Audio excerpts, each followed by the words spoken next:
Bueno, buenos días, Lupe. Buenos días. Encantado de aceptar la cita. Encantada yo. ¿Entra bien el sonido? Sí, Vale. sí.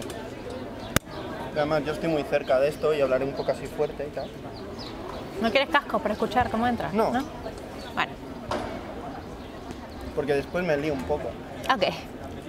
Buenos días, Lupe. Buenos días. Encantado de que estés aquí conmigo. Yo empiezo siempre las entrevistas con la misma pregunta y es ¿por qué hacer cine?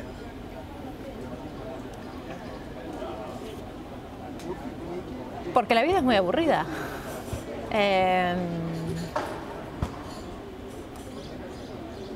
La vida es muy aburrida y hay momentos en ella que es una maravilla, por lo cual esos momentos de maravilla, sean dramáticos o cómicos o inquietantes, hay que ponerles una lupa, ¿no? Una lupa de aumento para que podamos acordarnos por qué estamos aquí, supongo. Y hay una de las cosas que más me llama la atención de tu película es cómo se ha llegado a contar esa historia. ¿Por qué, por ejemplo, por qué Antígona? Bueno, el origen del proyecto ya lleva unos cuantos años. Todo empezó cuando un amigo me recomendó el libro de Antígona Vélez, que es una versión, una obra de teatro escrita por Leopoldo Marechal en los años 50 en Argentina, en la que ubica el mito de Antígona en la mal llamada conquista del desierto en Argentina, en la Patagonia, en 1870 aproximadamente. Forma entierra a pesar de la prohibición a su hermano traidor, que en este caso se ha ido con los indios. Y ellos forman parte de un fortín en el límite de los blancos, ¿no? La obra me emocionó muchísimo porque tenía un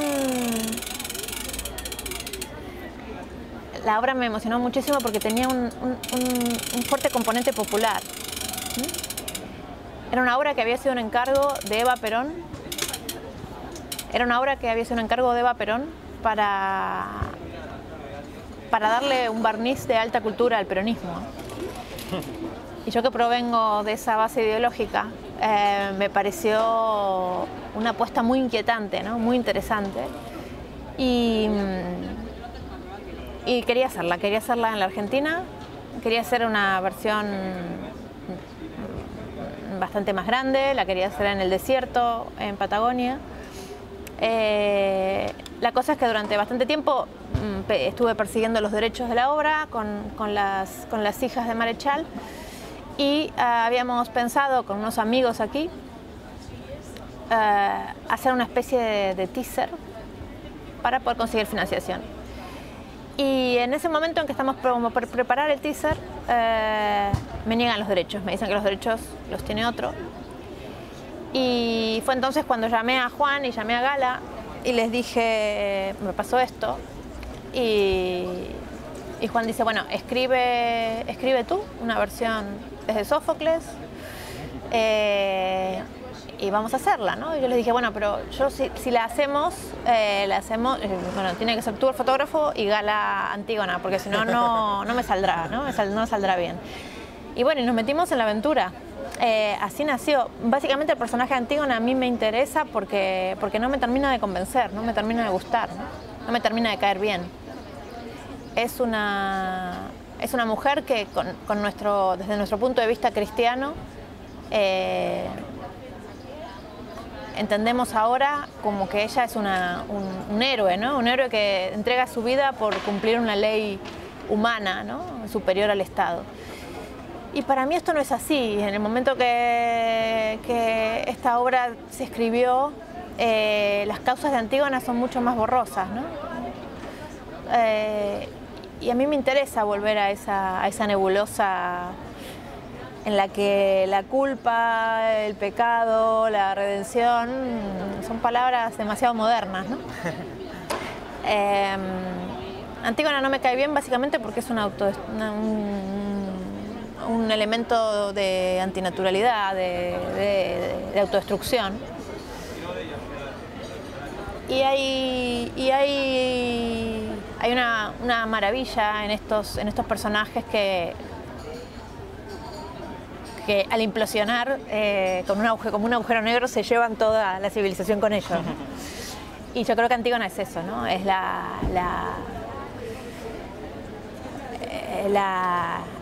mujer que no tiene hijos, la mujer que no es hija, ¿no? Que de alguna manera nos pone en entredicho, ¿no? Es como la tía Tula de Unamuno, ¿no? Sí, nunca lo había pensado. Porque no tiene hijos, porque no es capaz de enamorar al hombre que quiere y al final se queda sola. Exacto, de hecho hay una cosa que vengo pensando hace mucho tiempo, que es que a mí el personaje de Mon, el novio de Antígona, ¿no? El hijo de Creonte, es un personaje que a mí me hacía mucho ruido en la obra y al final decidí realmente quitarlo, porque para mí el personaje masculino por excelencia es Creonte. Y la relación de amor o de odio o de choque es una relación totalmente filial, casi te diría incestuosa, ¿no? con Creonte. Tienes Antígona, quieres filmar la película. ¿Por qué filmas en esa parte tan agreste, tan durísima? ¿Porque es una zona que conocías o realmente vas a buscarla? Porque también aparece el castillo de Loarre, donde se rodó Reino de los Cielos. Yo estuve en el castillo, que todavía había trecho de la película, cuando fui yo. No, fue unas casualidades de esas maravillosas que de alguna manera conformaron el equipo que tenemos hoy, porque nosotros los antigoneros seguimos pensando que vamos a seguir haciendo cosas, ¿no? No sabemos cuándo ni de qué manera, pero somos 6 que pensamos seguir a donde sea, ¿no? Cristina Lera, que fue el alma que llevó adelante este proyecto y la que confió en el proyecto desde el principio y la que apostó por él y la que se dejó la piel, llamó como para búsqueda de localizaciones a su hermano, a Javier Lera, que es estas personas que yo no quiero promocionarlas mucho porque si alguien realmente se pone a trabajar con Javier, lo contrata para siempre y a Javier lo perdemos, ¿no? Es estas personas maravillosas, que creo que la película no la ha visto, pero es un conseguidor, ¿no? Es un conseguidor, una persona cultísima, un naturalista, una persona que entiende al vuelo lo que estás buscando, lo que necesitas, ¿no? Y cuando yo comenté 2 cosas que a mí me interesaban hacer en la película, ellos, que son osenses, me dijeron, eso en nuestra tierra hay mucho de esto que buscas, ¿no? Y nos fuimos a localizar. Y solamente te cuento una anécdota, pero sí hay como 7 en la que yo quería hacer una secuencia en el momento de enterramiento de Polinices abstracta, ¿no? Estaba pensando si hacerla en la nieve, con un muñeco de nieve, bueno, claro, evidentemente eso no se puede rodar, ¿no? Y cuando le conté la secuencia, le conté lo que quería hacer, Javier me dice, pero mujer, me dice, ¿para qué vas a hacer una cosa tan rara? Porque nos vamos a ver a Manuel, que custodia y alimenta a un grupo de 300 buitres salvajes y hacemos algo ahí con él, ¿no? Vale, ¿no? Ese aterrizaje, ¿no? De la abstracción, ¿no? En la que uno está a veces sumido, ¿no? Siendo un urbano, ¿no? A la tierra, mucha de esa bajada a tierra fue gracias a las localizaciones que a Javier se le ocurrieron, ¿no? El castillo de Loarre igual. Yo le dije, claro, es que yo necesito un ambiente que sea bastante abstracto, que sea temporal, en el que los lablácidas vivan. Y me dice, hombre, yo soy amigo del chico que abre la puerta a los turistas en el castillo de Loarre, ¿no? Entonces terminamos rodando en el maravilloso castillo de Loarre, que es el único castillo del siglo XI que está en tan buen estado de conservación en toda Europa, ¿no? Y sí, y efectivamente, nos abrieron la puerta y fue todo así entre amigos, ¿no? Porque es lo que te comentaba antes, que por ejemplo Miguel Llansó, el que hizo Cramps, decía que todo este cine que se está moviendo ahora tiene mucha culpa la amistad. porque sin la amistad este cine no se haría, aunque tuviese pocos medios, porque se necesita la complicidad y el apoyo de muchísimos amigos para que salga adelante. Y además después ves los créditos de las películas y todos están en casi todos los sitios, hay como grupos, ¿no? El grupo de Madrid, el grupo de aquí. Sí, totalmente, e inclusive gente que está en los dos grupos, ¿no? De alguna manera se las ingenia para colarse en los dos grupos, ¿no? Sí, bueno,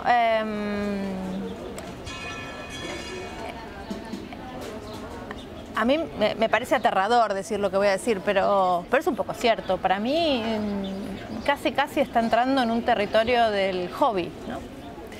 Dirigir películas, ¿no? Yo como montadora y como realizadora, por supuesto, hago mi trabajo por encargo, con algún proyecto muy concreto que pueda ser mío hasta las tripas, ¿no?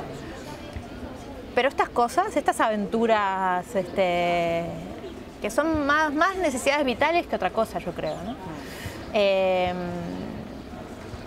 Se hacen con amigos que nos confiamos el alma o no se pueden hacer. No, realmente en un punto tienes razón, que el tema del dinero es un tema importante, pero también superfluo, ¿no? Sí, yo creo que se necesita dinero para hacer las películas, pero yo creo que si no estuviera este tipo de amistad, ya no habría necesidad de hacer esa aventura o hacer esa película, sería diferente. Sí que también reconozco que este tipo de cine necesita un apoyo institucional, de alguna manera. Seguro. Lo que pasa es que a veces... Para que no se convierta en un hobby, que tú comentabas. Sí que es aterrador lo que dices, pero en muchos casos se es consciente de eso, ¿no? Que estás viendo una película que han hecho en sus vacaciones o en su tiempo libre.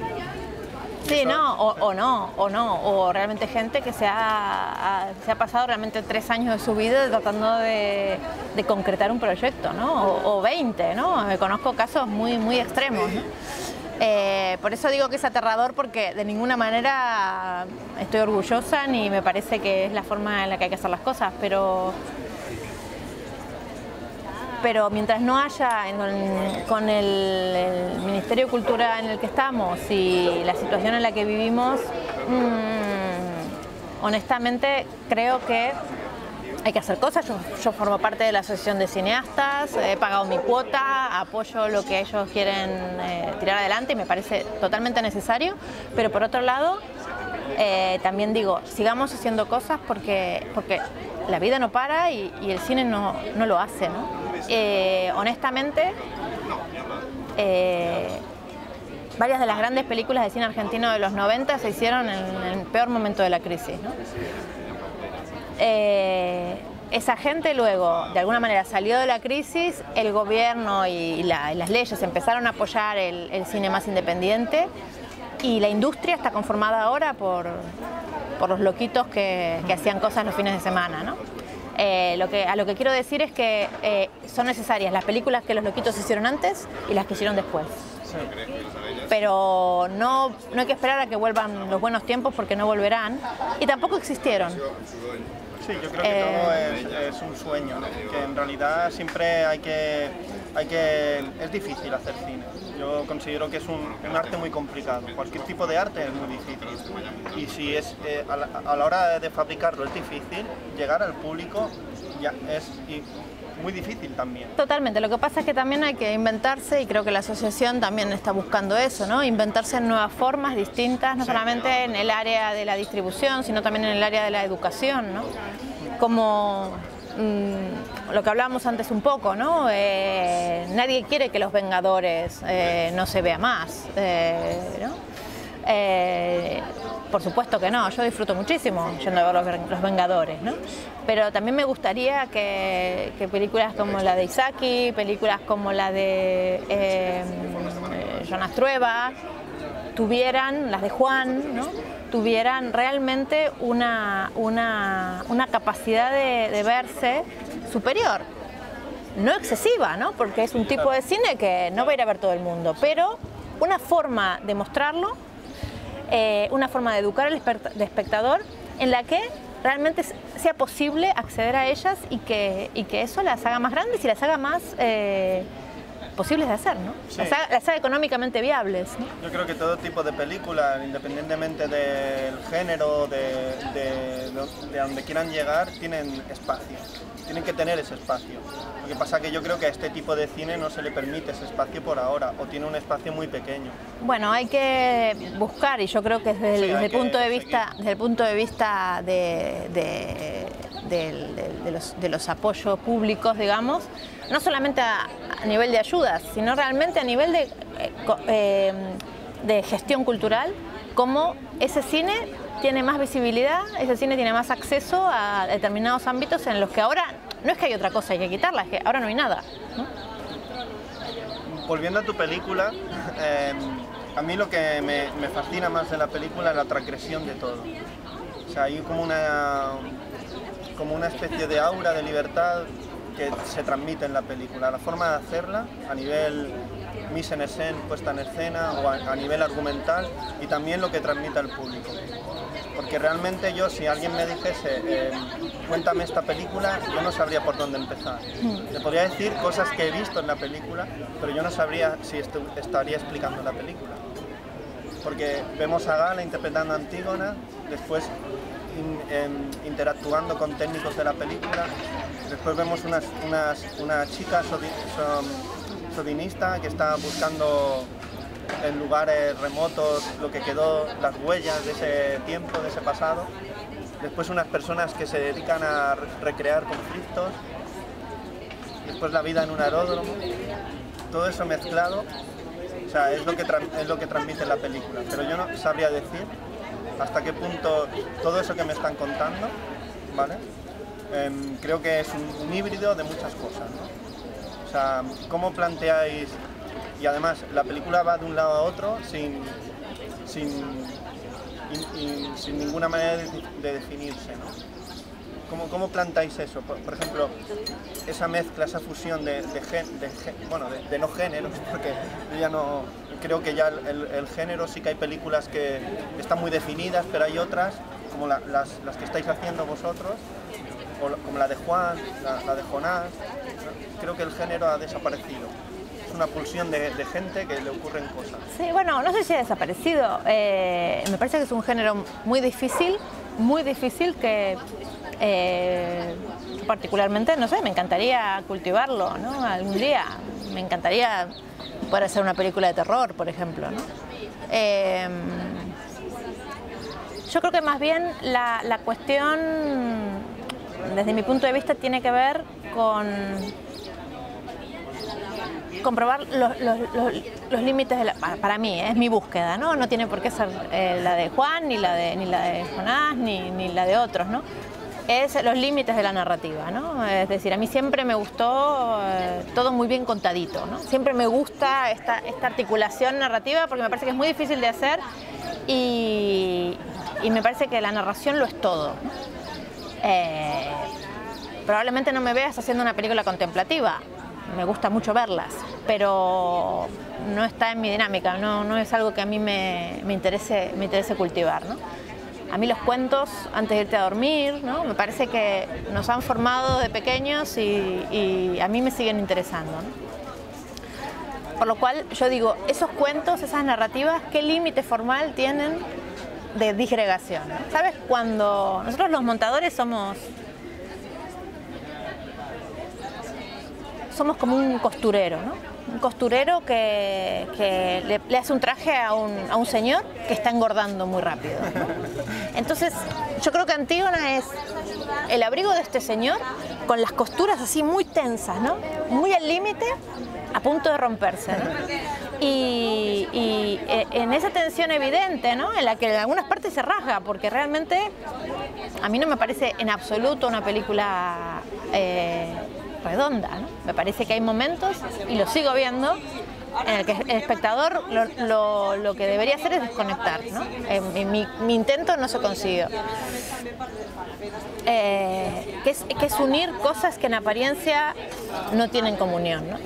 Y siempre pongo el mismo ejemplo, que es si tú tienes que cruzar un río tormentoso, en el que hay piedras que puedes ir pisando para cruzarlo, la distancia entre esas piedras tiene que ser una distancia posible, pero una distancia que te haga dar un salto plástico, posible y natural, ¿no? Tienes que ir como dando unos saltos bonitos, que sean bonitos de ver, ¿no? Pero que te exijan físicamente, ¿no? Y no puedes ahogarte, no puedes llegar agotado, sí exigido, y desde fuera tiene que verse que no has hecho demasiado esfuerzo. Tú lo sabes, pero desde fuera no lo parece, ¿no? Y yo creo que la distancia entre esas piedras es la tarea última, digamos, de un cine de este tipo, ¿no? Pero te digo, es mi búsqueda, es mi interés, y creo que lo llevé un poco al límite aquí en la película, ¿no? ¿Te sientes identificada con las herencias o inspiraciones que se le atribuyen a la película, tipo Strauss, Pasolini? O tú, por ejemplo, en el coloquio del DA, después de la proyección, hablaste de Leonardo Fabio, que es un cineasta que no conozco. ¿Te sientes ahí identificada con eso? Sí, bueno, con los Strauss no mucho, primero porque conozco poco de ellos, y segundo porque lo que conozco me parece que, volviendo al tema de lo que hablábamos acerca de lo popular, ¿no? Hay un punto de Strauss, de los Strauss, que a mí me expulsa como espectadora, ¿no? Y que probablemente expulse a mi madre también, ¿no? Y de repente hay momentos que me parecen interesantes, pero para mí es una búsqueda excesivamente racional, y, si me apuras, europea, ¿no? del contacto con el espectador, del sentido del cine en sí mismo, ¿no? Se nota la distancia, ¿no? Cosa que en absoluto le pasa a Pasolini, ¿no? Para mí, bueno, me parece, me queda tan grande que no puedo ni pronunciarlo, ¿no? Para mí es uno de los grandes genios europeos. Por ejemplo, junto con Buñuel, yo no entiendo cómo no hay una estatua en cada esquina, ¿no? Aquí en España ni te digo, ¿no? Con Buñuel. Pero ese contacto con lo popular, esa relación con lo que se le puede contar al espectador medio y lo que no se le puede contar, a mí me la suda. A mí me parece que es necesario, aunque sea lejano, pero intentar ese contacto, ¿no? Porque es lo que salvará este tipo de cine, de alguna manera, ¿no?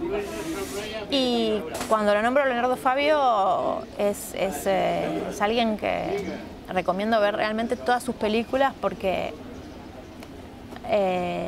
es una persona que, honestamente, hay una película que tiene, que se llama El romance de la Aniceto y la Francisca, que si ves la fecha en la que está rodada, tú dices, ah, bueno, este tío inventó la Nouvelle Vague, y aquí no lo sabían, ¿no? Aquí en Europa no lo conocían. Y Fabio siempre, murió hace poco, Fabio siempre era un cantante de éxito. Y un cineasta y un artista increíble, y siempre mantenía esta tensión casi incómoda en algunas películas de algo que podríamos llamar, si me apuras, populismo, ¿no? O una estética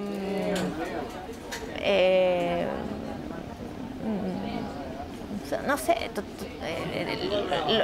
lo menos intelectual que puedes pensar, ¿no? Y un gran amor y un gran encaje con el territorio, ¿no? Cosa que yo también quise, digamos, la carne de los seres humanos y la carne de la tierra, bueno, están ahí juntas, pero haciendo ruido, ¿no? Y bueno, hay una crítica que me hizo un amigo argentino que realmente me demolió, pero que comparto. Me dijo, mira, cuando te pones Leonardo Fabio bien, y cuando te pones Strauss mal. Y bueno, mi sueño es, cuando me pongo Fabio, bien.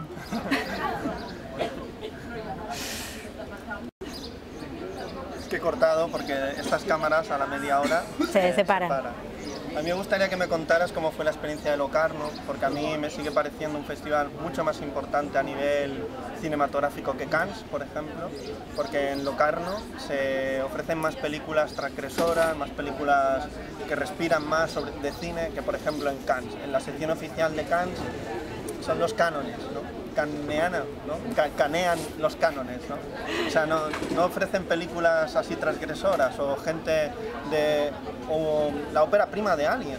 No aparece en la sección oficial. Bueno, pero aparecía antes, ¿no? También, no sé, los festivales son lo que son. Sí. Son un grupo de personas que van cambiando, supongo, decidiendo sobre qué es el cine más interesante que se hace, ¿no? Como yo no soy muy cinéfila, tampoco te puedo hablar desde el conocimiento y la comparación, ¿no? Sí. Lo que te puedo decir de Locarno es que para nosotros fue una sorpresa maravillosa. No nos esperábamos en absoluto. No esperábamos ni tener un largo cuando empezamos. Pensamos que iba a ser un medio o un corto. Y realmente ir a Locarno fue como una especie de regalo, ¿no?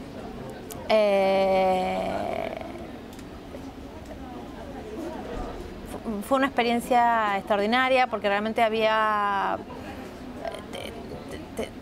te pones en consideración, digamos, o en comparación con otras películas que te parecen realmente increíbles, ¿no? Y además muy orgullosos de ir a una sección como era Science of Life, que es una sección que es como lo peor de lo peor, ¿no? Lo extremo. Que realmente no era nuestra voluntad, ¿no? Como te decía antes, me encantaría hacer una película de género. Es que yo soy como una niña, a mí me divierte todo, ¿no?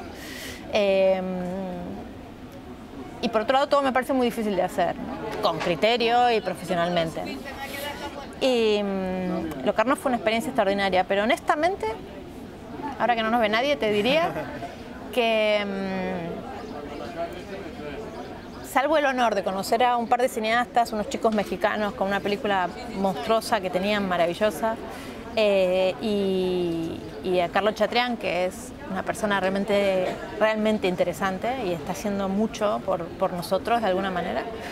En un festival grande, los contactos cercanos se pierden, ¿no? Es decir, las personas que se te acercan a hablar no son tantas como en festivales como por ejemplo el IBAF en Murcia, ¿no? O el DA de Autor Aquí. Por ejemplo, con Diario Argentina, con mi primera película, ganamos el premio del público, el público joven en Neón, en Visión Surreal. Y es un festival realmente pequeño, va gente bastante importante, pero es un festival realmente pequeño. Y que la gente te pare en la calle y te abrace y se ponga a hablar contigo, tiene un valor que en un festival un poco más grande, que tiene mucho prestigio y que obviamente estamos encantados de haber ido, no existe tanto, ¿no? Honestamente, te voy a contar una banalidad, pero siempre que salía el logo de Locarno en las películas, yo me quedo a verlas, ¿no? Porque digo, deben estar bien. Y entonces tenerlo para nosotros era como una especie de cucarda, de una maravilla, ¿no? Ese leopardo llama mucho la atención, a mí me gusta mucho. Ahora, para terminar, como empecé con la misma pregunta, siempre acabo con la misma pregunta para todo el mundo que me encuentro, es si recuerdas qué película cambió tu mirada como espectadora, o una de ellas. Sí, claro, lo tengo muy presente. Yo trabajaba en cine en Argentina.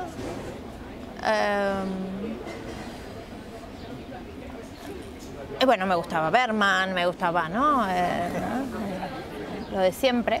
Pero en el transcurso te diré, no sé, igual 2 meses, vi 2 películas que realmente me marcaron para mí definitivamente, que fue vi El sol del membrillo de Víctor Erice y vi El sacrificio de Andrei Tarkovsky. Había visto otras cosas de Tarkovsky, pero yo supongo que siempre tiene que ver con un momento personal, ¿no? Pero cuando vi El sol del membrillo me pareció que era eso lo que yo quería hacer, ¿no? y no había visto realmente muy poco cine documental, no le había prestado atención, ¿no? De hecho, creo que ni pensé que era una película documental. Me pareció cine en mayúsculas, ¿no? Y por eso esa diferencia nunca la entendí demasiado, ¿no? Casi te diría que esas dos películas, no sé por qué, me parecían que podían ser la misma, ¿no? Y de hecho hice un corto, ¿no? Mezclando partes de las dos películas, porque me pareció que hablaban de lo mismo. En el fondo hablaban de lo mismo, que era, y de lo que a mí me interesa hablar, que era esta lucha desigual entre el hombre y la naturaleza, en la que siempre perdemos y contamos nuestras desdichas, ¿no? En ese camino, ¿no? Seguimos peleando con ella, tratando de mantener el tipo, ¿no? Pues muy bien, Lupe, acabamos así, mejor imposible. Vale. Muchas gracias. No, a ti, que vaya por todo favor. muy bien. Un placer. Igualmente.